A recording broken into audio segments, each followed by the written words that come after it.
After weeks of speculation, the Breakers have confirmed the signing of a young player drafted into the NBA just last year. Guard Mojave King has a background with many strands to it, including strong New Zealand links.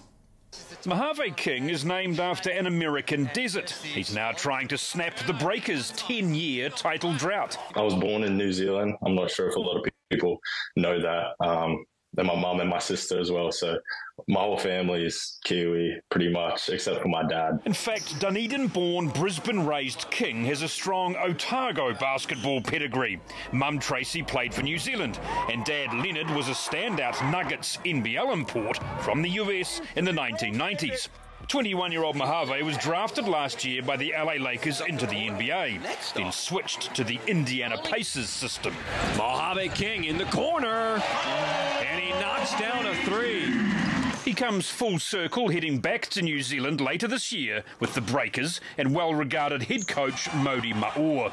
It sounded like a really good thing that he was trying to build moving into next season. It sounded like something that I could really benefit from and also add a lot of value to. There's a very interesting combination of good size with unique physical abilities. He's a very, very good athlete and a good feel for the game that has not been on display yet completely. King's played previously in the Australian NBL and in the National League here with Southland.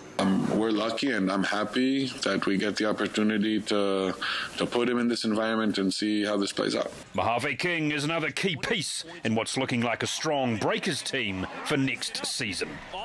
One man who won't be tertiary studies, but as Broden Nucky found out, he's quickly back in a competitive environment as well as the classroom. During his 16-year basketball career, Tom Abercrombie was known for making a splash every once in a while, but it's the last thing he wants to be doing now.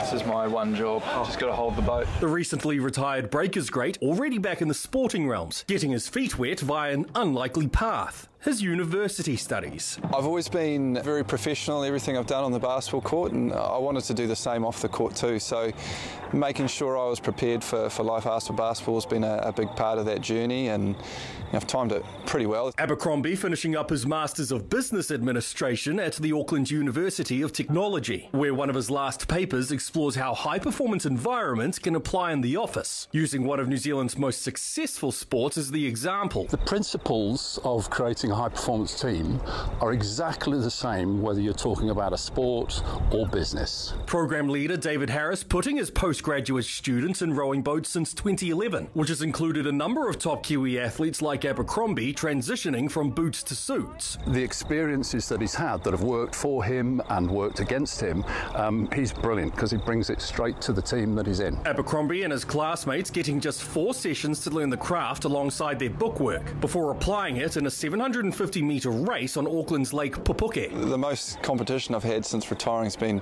on the golf course, so it's nice to mix it up a little bit. His crew finishing second best on the day, but for those wondering if the little dip may spark a 2032 Olympic bid. First and last, mate. That's it. I'm retiring again. No tears this time, but you won't see me in the rowing boat again. Broden Nucky, One News. You certainly have the size and strength. Yeah, it's a shame, isn't it? It's got the physique. Good to see him working hard still. Yes, indeed. Yeah, thanks for that, Seb.